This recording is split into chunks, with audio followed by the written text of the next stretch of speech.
Welcome to Torgau. Not far from here, on the 25th of April 1945, the United States Army coming from the west and the Red Army coming from the east met at the Elbe River during the invasion of Germany.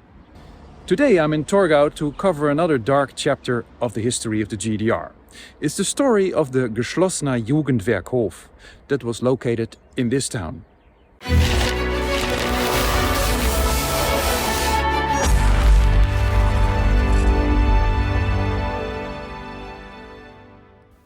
Torgau is a town on the river Elbe in the German state of Saxony. It dates back to the 10th century and has a remarkably rich history.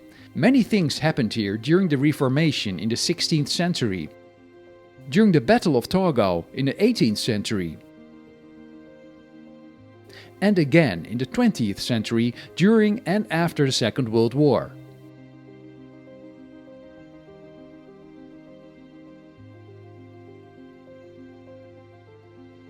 All this makes it a fascinating place to visit.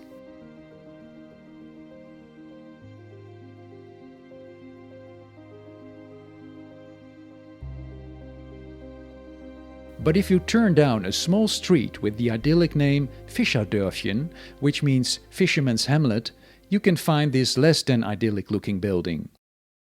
From 1964 till 1989, it acted as a strict reform school, a Geschlossener Jugendwerkhof. What exactly was a Jugendwerkhof? The German Democratic Republic ran various institutions for children and juveniles. In 1951, they introduced the Jugendwerkhöfe, reform schools for young people aged between 14 and 18 years old that were classified by the state as difficult, those who refused to conform. Within those walls, the young people were held under a strict regime. Violence was commonplace, including amongst the inmates themselves. The homes even had solitary confinement cells, where you would be locked up in the dark for days if you broke the rules.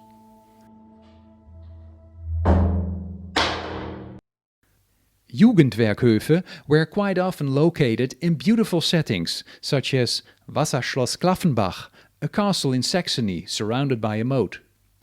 Fröhliche Wiederkunft, a hunting lodge. The name means joyful return. And Schloss Gebesee, a castle in Thuringia. And there were others. To the outside world, it was supposed to look as if these children were in the best of hands. But these monuments mostly were often freezing in winter. Hygienic conditions were poor, and what the young people went through inside them was often traumatic. There were frequent hazing rituals, while the staff deliberately looked the other way. The staff themselves were guilty of abuse too, and if you did not stick to the rules, you could easily find yourself in solitary confinement. In 1964, the GDR Council of Ministers decided that the regular reform schools were not enough. A secure reform school was needed. What this meant was a harsh prison to lock up young people who, for example, had made several escape attempts from other institutions. This secure reform school would put them under stricter discipline and disciplinary punishment. The location selected for this new secure facility? A former prison in Torgau just seemed to be fit for this purpose. In May 1964, the Geschlossener Jugendwerkhof in Torgau came into service, and in the 25 years that followed, more than 4,000 young people would be locked up inside. The Torgau Reform School had a special admission system, an induction procedure known as Einweisung. It was deliberately designed to be a shock. The process systematically stripped you of your identity and individuality. Every young person who arrived had to go through it. Often they had been picked up without warning and brought to Torgau, without being told where they were being taken. They only realized where they were when they saw the sign at the entrance. To get a sense of what it felt like, I talked to Corrina Thalheim. She was detained in Torgau in the mid-1980s for 3.5 months. She was brought here only a few months before she turned 18, which was when she was due to be released from the reform school in Wittenberg. As was often the case, her transfer to Torgau came completely out of the blue. Als ich hier reinkam, Dann hieß es ja auch sofort mit dem Gesicht zur Wand. Und Sie haben hier stehen zu bleiben. Also es war dann so dieser Schreck nochmal, dieses erste Mal, dass man mich mit Sie angesprochen hat, weil das kannte ich auch von Wittenberg nicht. Und so dieses Unpersönliche, ja, so, dass Sie haben hier stehen zu bleiben mit den Händen an der Hosennaht und Sie haben hier zu warten, bis Sie angesprochen werden. Sie haben nicht zu sprechen, Sie haben sich nicht zu bewegen, Sie haben keine Töne von sich zu geben. Und dann stand ich eben halt in diesem Gang mit Gittern rechts und links, also Gittertüren und alles vergittert bis zur Decke und Fliesen und dann hat man eben da gestanden und man hat nichts mehr gehört, obwohl das ein sehr hellhöriges Haus war und immer noch ist, aber man hat wirklich nichts gehört. Also die Erzieher entfernten sich dann auch, die mich hierher gebracht haben. Der Erzieher, der mich hier aufgenommen hat, also der mir dann halt praktisch diesen Befehl gab, mich an die Wand zu stellen, war verschwunden und dann stand ich, wie ich stand. Und habe dann gewartet. Ja, und ich habe stundenlang da unten gestanden, also ohne was zu trinken, ohne was zu essen, ohne Toilettengang. Also man steht und steht und steht und wartet. Und irgendwann kam dann jemand und holte mich dann ab. Und brüllte mir dann so von hinten ins Ohr, Sie haben mir jetzt zu folgen. Und der bin ich dann gefolgt. Und dann kommt man ja in diese Kleiderkammer, wo man dann seine persönlichen Sachen ablegen muss und kriegt dann ja die Hauskleidung des geschlossenen Jugendwerkhofs. So, und aber davor ist eben halt dann dieses Ausziehen. Und sie brüllte mir aber auch ins Ohr, ich sollte mich ausziehen. Das habe ich natürlich getan, bis auf meine Unterwäsche. Also man hat ja auch noch ein Schamgefühl. Ja, so bis dahin hat man ein Schamgefühl, dann legt man es ab. Imagine this. All your personal belongings are taken away from you. You're forced to strip naked for a full body search, including your orifices. Your head is shaved, and you are sent into a shower room while being shouted at and even physically assaulted. This was all part of the standard induction process at Torgau. It had only one goal: to break you, to rob you of your individual personality. The induction ended with 3 days in solitary confinement, or 12 days if it was your second time. The cell contained nothing but a wooden stool, a bed and a toilet bucket. The windows were covered so you could not see out. You had to sit on that wooden stool facing the door. Only at night you were allowed to lie on the wooden bed with 2 blankets. From time to time, staff on guard would check on you through the spy hole. Your first task was to learn the house rules by heart. The Torgau Secure Reform School had a 3-meter-high wall, watchtowers and guards with dogs. It was in fact a high-security prison.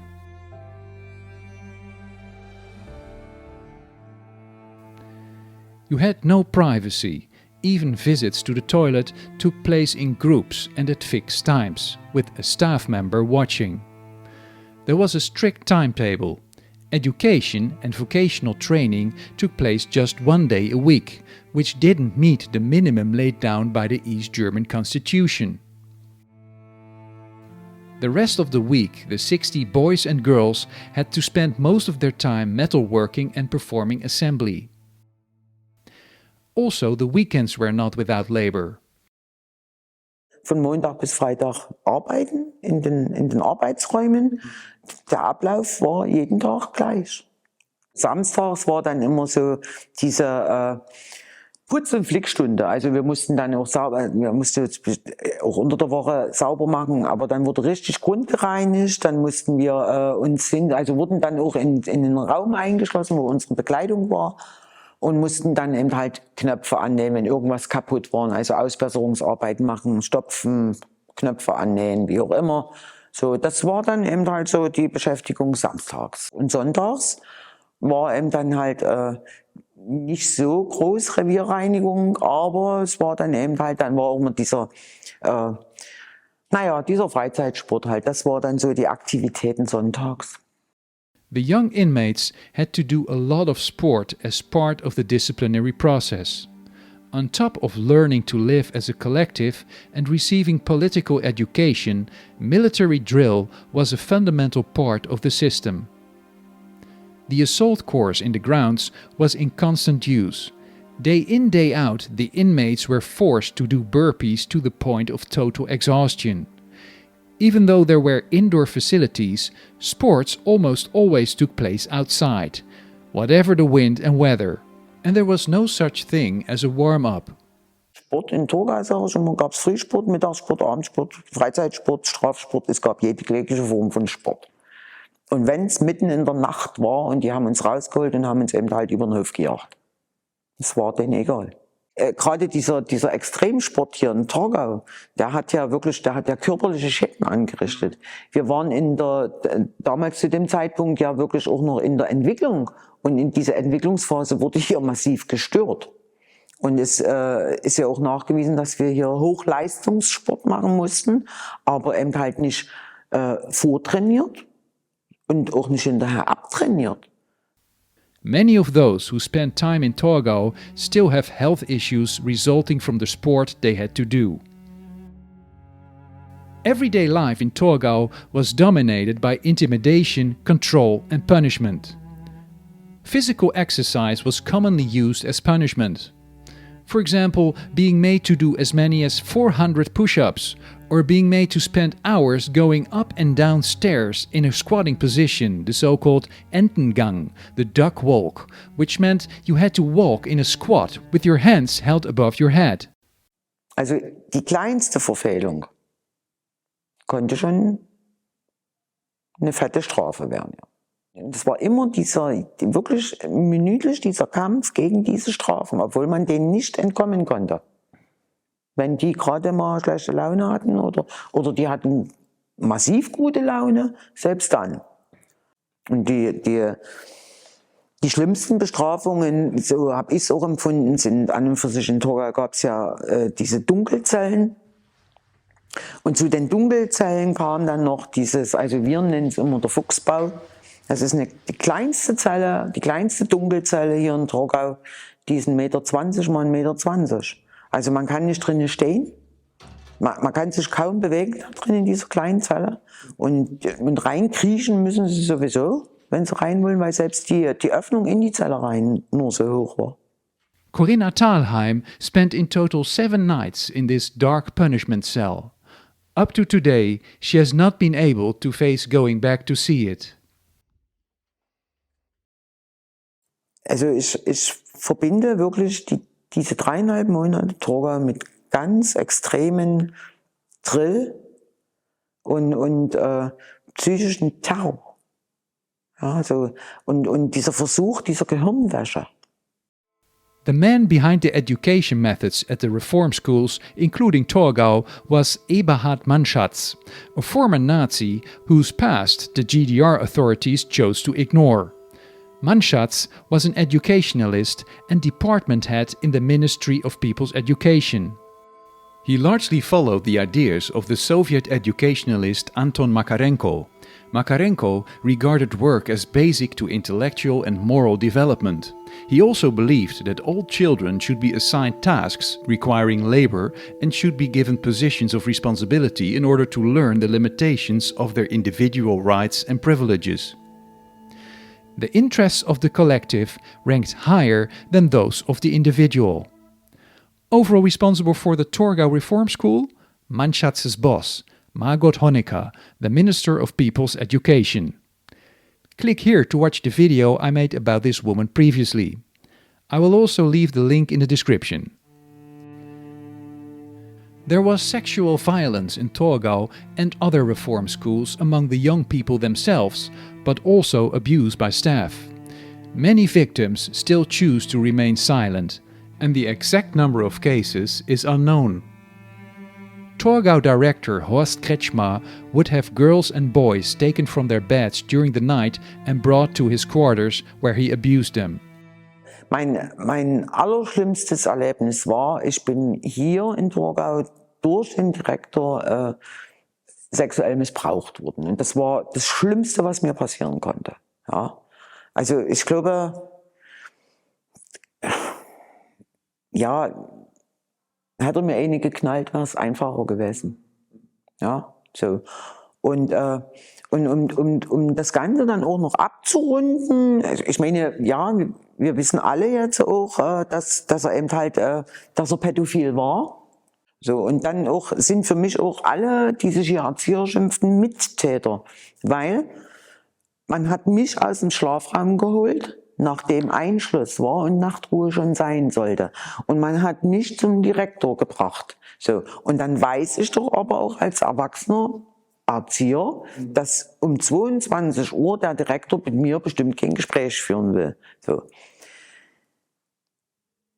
Es ist mir nicht alleine so gegangen. Es ist einigen passiert hier. Wir haben nicht darüber gesprochen, aber wir haben es uns untereinander angesehen. Unfortunately, Kretschmer escaped justice. He died on the day the Berlin Wall fell, the 9th of November 1989. Sports to the point of physical collapse, intimidation, punishments of all kinds, sexual abuse, loneliness, having no friends and being cut off from the outside world. That combination led to more than one case of young people who saw no other way out and tried to end their lives. Others tried to get themselves admitted to hospital just to get away from Torgau for a few days, for example by swallowing nails or chemicals. The fact that emotional disturbances might lead to suicide attempts was accepted, since the focus was on the collective, not the individual. Suicides and self-harm were euphemistically called special incidents, besondere Vorkommnisse. 4 tragic deaths were reported during the existence of Torgau. When you hear of the inhumane practices that took place at Torgau, you might ask yourself, what kind of people worked here as guards? One key factor in the unprofessional and brutal way the place was run was the fact that most of the staff were completely unqualified. They lacked even basic pedagogic skills. In some cases, their own families did not know what their job involved.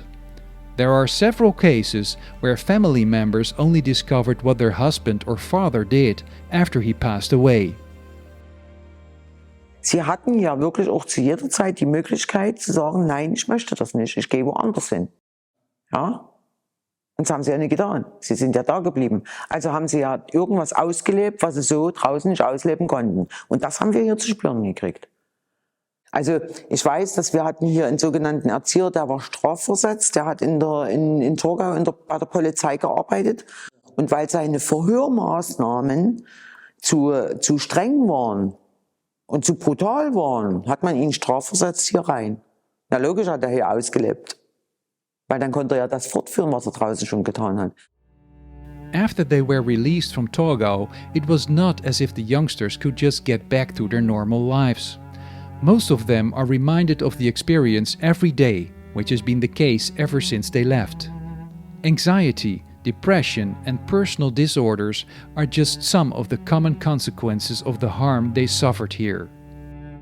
They also had to suffer the prejudices of other people around them. The official line was that Torgau was for difficult teenagers and petty criminals. They were stigmatized as a result. Ich komme wirklich aus so einem ganz kleinen Ort. Ja, so. Und da kennt auch jeder jeden, das ist halt so. Aber dann, dort war ich ja auch immer die aus dem Knast. Ja, so. Und dann immer wieder dieses, ich muss mich dem jetzt stellen. Und ich wollte das am Anfang nicht so. Und ich habe gesagt, ich muss doch nicht erklären, dass ich nicht im Knast war.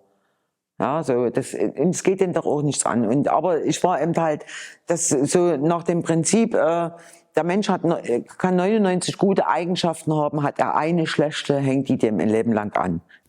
Over the last few decades, several laws have been introduced to help the victims of the GDR reform schools to get compensation. The latest of these passed in 2025, but it is still a hard struggle for many victims to get the recognition they deserve. Ms. Thalheim now works at a Victims Initiative, an association that grew out of a self-help group started in 2010. It's a charity where victims can share their experiences and receive counseling and support, knowing they are not alone, and there are people with the same problems as they have. The organization also runs events and exhibitions. After keeping silent, sometimes for decades, victims from the East German reform schools are finally finding their way to the association. More than 1,000 of them so far. It is important for them to find a way to deal with their past. But it is also as important for us, from a historical perspective, to listen to them. The archives have survived, but they only tell a part of the story. For example, when a file notes a punishment as isolation, it does not specify whether the young person was confined in the dormitory area or in a dark cell. It is their stories that help us to understand what it was really like behind the walls of Torgau. As a last question, I asked Corrina Thalheim to summarize Torgau. Torgau? Ja. Ist lebenslänglich.